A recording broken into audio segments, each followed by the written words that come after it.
The grandfather clock in the hallway struck midnight, each chime echoing through our empty Louisville mansion like a reminder of his absence. I sat by the window, watching headlights pass on the street below, each one raising my hopes, only to dash them seconds later when they continued past our driveway. Muhammad had promised to be home by 9. It wasn't like him to disappear without a word, especially not after a training day. The phone had remained silent all evening, and a gnawing fear had settled into my stomach, growing with each passing hour. If this story has already made you feel something, however small, don't leave without giving back. Comment and tell me where you're watching this video from, and subscribe to the channel. Our marriage had weathered many storms, the boxing bans, the public scrutiny, the death threats. But through it all, Muhammad had always been honest with me. That's what made this night different. That's what made my hands tremble as I clutched my cold cup of tea, staring at the phone, willing it to ring. Outside, a light drizzle had started, casting a silvery sheen on the pavement. I thought about the drive from the gym to our home, normally 20 minutes. 5 hours late was beyond any explanation I could rationalize. I had called Angelo Dundee, his trainer, at 10. Left around 7, he'd said, his voice betraying no concern. Said he had some business to take care of. Business? What business could keep the heavyweight champion of the world out until midnight without so much as a phone call to his wife? I'd called his friends, our neighbors, even the local hospitals. A thought that had made my blood run cold. Nothing. It was as if Muhammad Ali, the most recognizable man in America, had simply vanished. The children were asleep upstairs, blissfully unaware that their father was missing. I envied their peaceful slumber, their innocent trust that the world was safe and predictable. At 32 minutes past midnight, I finally heard the sound of tires on our driveway. I rushed to the front door, relief washing over me like a tidal wave, only to be quickly replaced by anger. Where had he been? What possible explanation could he offer for the hours of worry he'd put me through? The car door slammed shut, and I braced myself for the confrontation. But when Muhammad stepped into the light of our porch, I froze. His eyes were red-rimmed, his usually immaculate shirt crumpled and stained. In his arms he carried a small bundle wrapped in what looked like his own jacket. And that's when I heard it, a tiny, mewling cry that couldn't possibly be coming from the greatest boxer in the world. "Khalilah," he said, his voice uncharacteristically soft as he stepped into our marble-floored entryway. "I need you to understand something." The bundle in his arms moved, and I stepped closer, confusion replacing my anger. Muhammad carefully pulled back the edge of his expensive cashmere jacket, a gift from a Saudi prince after his last victory, revealing the tiny face of a baby, no more than a few months old. My heart stopped. 1,000 thoughts raced through my mind, none of them good. Had he been unfaithful? Was this his child with another woman? Was this how our marriage would end, with a scandal that would rock not just our family, but the entire sports world? I backed away, feeling the cold wall behind me, struggling to breathe. "It's not what you think," Muhammad said quickly, reading the horror on my face. "I found him behind the gym. Someone left him there in a cardboard box." His voice broke on the last word, and I saw something I had rarely witnessed in our years together. Muhammad Ali, the man who taunted Sonny Liston and defied the United States government, was crying. The baby whimpered again, and instinctively, I moved forward. Up close, I could see the child was severely malnourished, his dark skin ashen, his tiny fingers grasping weakly at Muhammad's silk shirt. "I called Doc Phillips," Muhammad continued, referring to our family physician who treated Louisville's wealthiest families and had a private practice in the most expensive part of town. "He said to bring the baby to his mansion right away. But I couldn't just leave him with strangers, Khalilah. I needed to bring him home first. I needed you to see him. I touched the baby's forehead gently. It was burning hot. "Why didn't you call me?" I whispered, my anger dissolving into concern for the tiny life in my husband's arms. "I've been driving around for hours," Mohammed admitted, his voice hollow, "trying to find his mother. I went back to every street near the gym, asked everyone. Nobody saw anything. Nobody claimed him." He looked down at the infant with a tenderness I'd only seen him show our own children. "Who leaves a baby behind? A boxing gym, Khalilah. Who does that?" The grandfather clock chimed 1, and the sound seemed to wake us both from a trance. "We need to get him to Dr. Phillips," I said decisively, already reaching for my coat and the keys to our platinum Cadillac Eldorado, a recent indulgence that had cost more than most people's homes. "Then we call the police." Muhammad's head snapped up. "The police? You know what they'll do. They'll put him in the system. He'll disappear into foster care." His eyes met mine, and I saw determination replace the shock and sadness. "I found him for a reason, Khalilah. Allah put him in my path." I recognized that look. It was the same one he'd had when he'd announced he was changing his name, when he'd refused the draft. Once Muhammad Ali made up his mind, the world simply had to adjust to his decision. "What are you saying?" I asked, though I already knew the answer. "I'm saying we were given a child tonight," he said simply, "and I'm not giving him back." The following week unfolded like a dream, or perhaps a carefully orchestrated ballet performed on the knife edge of legality. Dr. Phillips, moved by Muhammad's impassioned plea and swayed by the substantial donation my husband made to his charity foundation, a check with 6 zeros casually written during our midnight visit, agreed to help us navigate the complex waters of emergency guardianship. Our palatial home, usually filled with the sounds of Muhammad's entourage, trainers, managers and hangers-on driving luxury cars and wearing diamond watches, became strangely quiet. Muhammad had sworn everyone to secrecy, knowing that if word got out that he'd found an abandoned baby, the media circus would be impossible to control.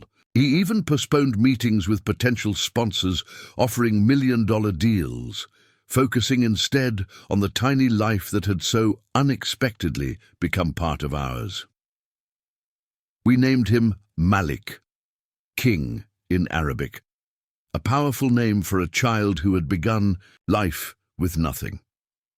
The irony wasn't lost on me as I watched Muhammad, dressed in his custom-tailored suit, pacing our bedroom with Malik at 3 in the morning, singing lullabies in his deep voice. The man who owned 3 houses and had just purchased a yacht was utterly captivated by this child who had been discarded like trash. But reality intruded on our 4th day with Malik, in the form of Linda Atkins, a stern-faced social worker who arrived at our front gates unannounced. Someone had talked, perhaps a nurse at Dr. Phillips's clinic, or maybe one of the household staff who had witnessed the sudden appearance of baby items in our home. "Mrs. Ali," she said, standing in our opulent living room, her eyes taking in the crystal chandelier and the gold-framed paintings that adorned our walls, "I understand you and your husband have taken in a child that is not legally yours." Her tone made it clear that our wealth and fame would offer no protection from the law. Muhammad was at the gym, and I felt suddenly vulnerable, clutching Malik to my chest, as if this woman might snatch him away at any moment. My husband found him abandoned, I explained, my voice steadier than I felt. "We've been caring for him while trying to locate his family." Linda Atkins raised an eyebrow.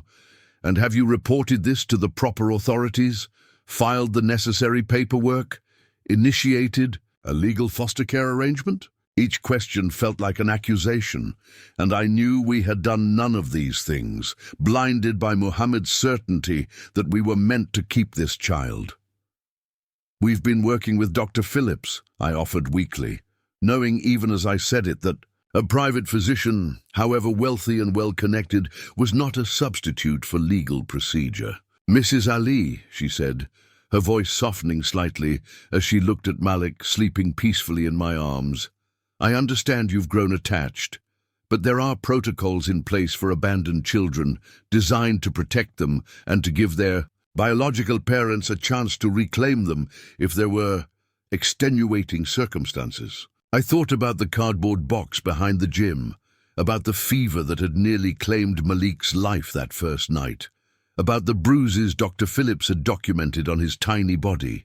What extenuating circumstances could possibly justify that? But I kept silent, knowing that emotion would not sway this woman who dealt in regulations and court orders. "I'll need to take the child into protective custody today," she continued, reaching into her bag and pulling out a stack of official-looking papers. "A judge will determine—" She was interrupted by the sound of the front door opening and Muhammad's voice booming through the house. "Khalilah, is everything all right? There's a government car in our driveway."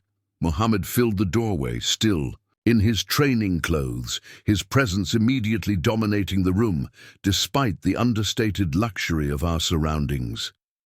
His eyes took in the scene, me holding Malik, the social worker, with her papers, and his expression hardened into the same fierce determination I'd seen before his biggest fights.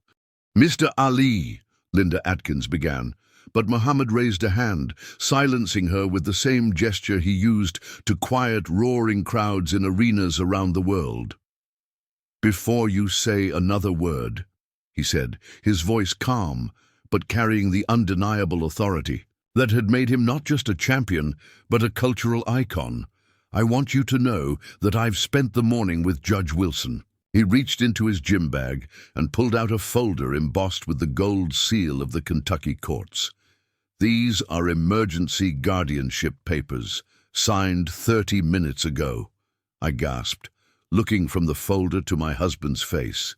Judge Wilson was notorious for his strict interpretation of family law and his immunity to celebrity influence. He was also, I suddenly remembered, the father of a young boxer Muhammad had mentored years ago, before fame and fortune had transformed our lives. "That's unusual," Ms. Atkins said, clearly caught off guard. "Judge Wilson rarely grants emergency guardianship without a hearing." "He made an exception," Muhammad said simply, crossing the room to stand beside me, placing one protective hand on Malik's head. After I showed him the medical reports from Dr. Phillips and explained the circumstances, he fixed the social worker with a steady gaze. "This child was abandoned in the cold, Ms. Atkins. He was sick, hurt, and alone. The people who left him there gave up their right to call themselves his parents."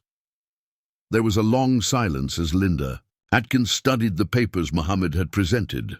I held my breath, feeling the weight of Malik in my arms, realizing how completely this tiny person had become part of our family in just a few days. "These appear to be in order," she finally admitted, though her tone suggested she wasn't entirely convinced. "But this is only temporary guardianship. If the biological parents come forward, then they'll have to explain to a judge why they left their son to die," Muhammad interrupted, his voice hard. "And if they don't come forward, Khalilah and I will petition for permanent adoption. We have the resources, the love, and the determination to give this boy everything he deserves." Linda Atkins looked at us for a long moment, the heavyweight champion and his wife standing in their mansion, defending their right to care for an abandoned child with the same ferocity Muhammad showed in the ring. Finally, she nodded, returning her papers to her bag. "I'll be monitoring this situation closely, Mr. Ali," she warned. "There will be home visits, evaluations, court appearances. This won't be easy." Muhammad smiled then, the radiant, confident smile that had charmed the world. "Nothing worth fighting forever is, Ms. Atkins." He took Malik from my arms, cradling him with a gentleness that belied his strength. "But if there's one thing I know how to do, it's fight." After she left, I turned to Muhammad. tears of relief streaming down my face. "How did you know? About the social worker coming today?" He kissed my forehead, Malik still nestled securely between us. "Angelo called me at the gym, said someone had been asking questions about a baby." He looked down at Malik, who had awakened and was staring up at him with wide, trusting eyes. "I couldn't lose him, Khalilah. Not after everything we've been through together." In that moment, looking at my husband, the man who had defied conventions, challenged authority, and risked everything for his beliefs, I understood that Malik had never really had a chance of going anywhere else. Muhammad Ali had decided this child would be his son, and as always, the world had simply adjusted to his decision. If you've made it this far and felt every word, don't leave without subscribing. I tell these stories with my heart on my sleeve to reach people like you, who feel, who get emotional, who live. If this truly touched you, give back, comment, subscribe. Come be part of this family with me until the next video.